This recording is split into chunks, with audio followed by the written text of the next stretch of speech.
Hopefully you can hear me. We can hear you. Wonderful, good start. Second challenge is whether I can share my change your screen. slides for you. Pardon? Are you okay to do it? For you. Oh, well, we won't bother doing that. Slide changer. Oh, well, we'll start with the first slide then, please, Vanessa. This is great service, thank you. So, hi everyone, my name's Kate. I'm the Partnerships Manager at the Eve Appeal. Thank you so much to Vanessa and the team for having me in today. I'm going to start with a story, if you don't mind jumping to the next slide, Vanessa. So this is a story of Dalini. Dalini is the mother of two girls, two daughters, Sophia and Monica, and she's been married for over 30 years. Dalini is a science graduate and a health journalist, so she was aware of gynae cancers and some of the key symptoms she should have been looking out for to do with her general gynae health. In October 2013, she was in her late 40s, and Dalini started to experience abnormal bleeding, which she recognised wasn't normal for her and was something that she should go to her GP about and get checked. So she went to her GP, and because of her awareness and her knowledge, she was able to advocate for herself. And this led to a quick gynae referral where she was diagnosed and put on a treatment plan that was effective, and she last year received the all clear, and she's looking forward to going to her daughter's graduation next year. Sadly, despite being a science graduate and a health journalist, Dalini had never actually heard of womb cancer, the fourth most common cancer in women. And unfortunately, the story I just told you isn't the outcome that Dalini received. She did go to the doctor in October 2013 with abnormal bleeding, but was told by the doctor that she saw to come back when it had stopped. The bleeding didn't stop, so she didn't go back. And she made excuses not to go back till after Christmas, thinking it would be a fibroid or perimenopausal symptoms. But she did make herself go back in January 2014, and she saw a different doctor who quickly and effectively made a referral to the right diagnosis of womb cancer. And Dalini had 28 months of treatment, but sadly passed away September last year, aged just 56. We tell this story to explain why we exist as an organisation. We exist for women like Dalini who are fighting and advocating for their gynae health but are still dying and leaving families and their loved ones behind. Every day, on average, 58 women are diagnosed with a gynae cancer, and 21 of them will die within 5 years of that diagnosis. So that's a 40% fatality rate across the 5 gynecological cancers. We also exist because the awareness of these 5 gynae cancers is shockingly low. We exist because less than 3% of cancer research funding goes towards prevention and risk detection research. I think following the 12 to 18 months we've all had with COVID, we all now have a real acute understanding of the importance of medical research, and less than 3% is going into the prevention and risk detection space within cancer. Sadly, UK experts are estimating an excess 35,000 cancer deaths in a single year following COVID. So that is on top of the cancer deaths, annual cancer deaths expected following the impact of COVID. Can I have the next slide, please, Vanessa? So what do we do as an organisation to tackle the why? We are the leading charity working across all 5 gynecological cancers. I'm guessing some people on this call wouldn't have been aware that there were 5 gynecological cancers. We're probably all aware of ovarian and cervical. Womb is less heard of, but is sometimes known about, sometimes referred as endometriotic cancer. And there's also vulval and vaginal cancer as well. We have a really strong key focus on early detection and risk prevention and prediction. The reason we do this rather than having our focus on treatment is because we believe by having our research focusing on risk detection and early prevention and prediction, this is how we can save more lives, because we're going to catch the cancers earlier. How do we do this? In three ways. We have 3 pillars. We fund gynecological cancer research. Some of the images here show some of the research projects that we've been funding.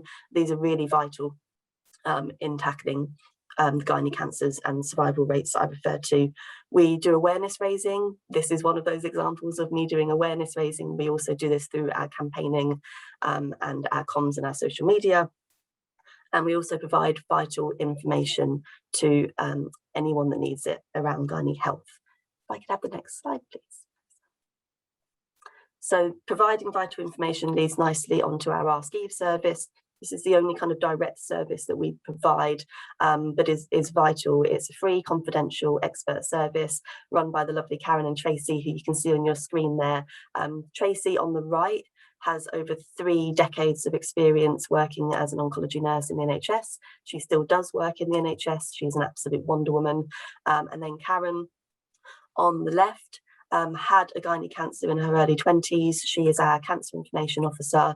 So she's really well placed from personal experience and her knowledge to be answering gynae questions that come through. So please do, hopefully Vanessa and the team can share this information afterwards with you so you've got it. But please do make more people aware of this service. It's free and confidential with a nurse-led, nurse-backed information service for anyone to come through to, anyone with female gynae anatomy, with a cervix, with a vulva, with a vagina, or anyone that loves someone that has that or they're concerned, or if you have questions, for example, about cervical screening programs. So please do help spread the word about that service so we can reach as many women as possible. Vanessa kind of referred to this earlier. So we are, I can't believe it, it launched on the 1st of May and we're coming to the end of our month-long Get Lippy campaign. We run this campaign annually for the whole month of May. And Get Lippy is really talking about verbalising and talking about gynae health. One of the big pieces of work we work around is to try and break down the taboo and the stigma that is associated with gynae health. So Get Lippy is about verbalising and talking about gynae health. We do a lot of awareness raising and media through this, and you can see some of the stats on the right around the communications we're sharing this particular year around women not feeling listened to or not feeling heard, and how to give women the support and guidance and advice on how to advocate for themselves in their GP appointments. And we also partner with lots of lovely retail partners through the month. Here's an example of some of the brands taking part this year, and in terms of funding that vital research I referenced about, this is the fundraising element of Get Lippy. So these brands will kindly donate a minimum of 10% of their sales of selected products through the month. So if you are a consumer of any of those lovely brands, you've got a few more days of the month left to go and check them out and see which products they're donating via. You might need to do a top up on some of those products, and you can be donating to us at the same time. Next slide, please, Vanessa. So this is what I really wanted to talk to you specifically about today in this network with all the wonderful people from all of those amazing companies that Vanessa shared earlier. It's about how you can help. I'll touch on the personal one first. If anyone feels that they want to know more about us, please visit our website, eveappeal.org.uk, and there are ways there that you can choose if you would like to personally support us, for example, setting up a direct debit or taking on one of our challenges. The day will come, hopefully, as a charity sector where we can start running our charity challenge events in person again. So, and if any of those take your fancy, please do check out our website. But from a business perspective, there are lots of ways you can get your organisation involved. I just wanted to touch on a couple of those there. We go through phases of getting lots of, I've had 5 requests in the last week for our lunch and learns. So lunch and learns don't have to be at lunchtime.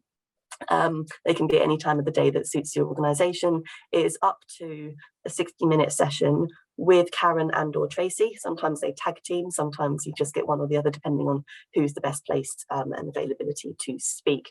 And these can cover all kind of sessions. One of our popular ones is like an introduction session to the 5 gynae cancers, raising awareness as a whole of those 5, talking about their signs and symptoms.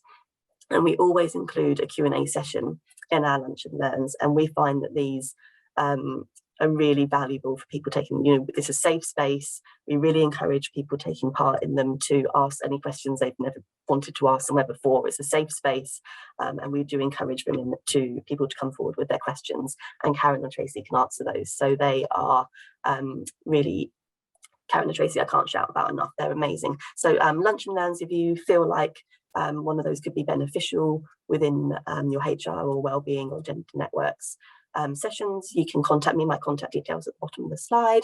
We ask for a minimum donation of £500 towards our work and to help fund our Ask Eve service and research. Charity of the Year. I've put Charity of the Year because this is the way I think most people can relate to kind of a charity partnership, but it doesn't have to be a year. Why follow the crowd? We can do whatever works for you. So my role as a partnership manager is to speak with businesses, understand their needs, understand how we can come up with a mutually beneficial partnership that could be a one-off campaign. It could be a year partnership, 2-year, ongoing, whatever it is that works for your particular business. So again, it doesn't have to be the charity. If you run a Charity of the Year programme at your organisation, please do consider nominating us. I'd be very happy to have a quick chat with you on the phone to talk one-to-one more about how we might look to work together. So please do keep us on the radar as a potential corporate partner charity partnership for you. And then I did want to just touch on the Every Woman Promise. This is a kind of corporate product, for want of a better term. And it is what we describe as a way that a business can demonstrate their commitment to and championing women's health in the workplace. This could be through kind of flexibility and understanding. Maybe that's an area in your workplace that needs more emphasis on. It could be around those breaking taboos around gynae health in the workplace. Or it could be about creating a culture where women are encouraged, for example, to attend life-saving screening programs. 1 in 3 women take sick leave in their workplace on average because of a gynae health matter, because from when we start our periods through and after to our menopause, we are managing our health at different stages in our lives. This impacts our working culture. It impacts how we feel like we can take days off or not sick, or different organisations and cultures are better than others at allowing women that time to feel like they can manage their health through different stages of their life. You would get access to resource materials, access to information. Those interactive lunch and learn sessions I talked about come under those packages. As and when the time comes, we might be able to open up our tours to our UCL research lab to meet some of our researchers and be getting updates on our latest research. So there's lots of different ways you can get involved with the Women Promise. It's a 3-year commitment that we asked for, because firstly, a year just goes too quickly. I don't know how it's June 21 next week. But secondly, this is about a 3-year commitment to allow that change, to allow those cultural changes, and for the resources and information you get access to through the partnership to really take effect, and for us to be your partner in that within your workplace. So I'm going to try, before the call ends, to just drop a link into the chat box that leads to a page on our website that tells you about this. Within that, there's a downloadable resource, A4 page, for you to take to whoever you think in your business is the right person to talk to about this, whether it's someone in HR, whether it's someone in a network, if it's a director. And then please do, if you think this is something that your business might be interested in, I'd be really happy to schedule a 15-20 minute call. I know everyone's really busy, just to chat it through in a little bit more detail, should that be something of interest. And I personally think one of the great things about the Every Woman Promise, there is an annual corporate donation for the 3-year commitment for that. And not only will you be directly helping people in your own workplaces through that, your donations will be going towards our more general work, so to be helping more women in more workplaces where perhaps this isn't something that's available to them. So it's kind of a good deed benefit as part of that package as well. You're kind of passing a good deed on as well. So I think that's my last slide, Vanessa. I've lost track. It is my last slide. So I appreciate it's been a long morning, but I will quickly pop a link into the chat, and if Vanessa and the team can share my contact details so people can reach out. Absolutely. And if they have any questions, please let me know.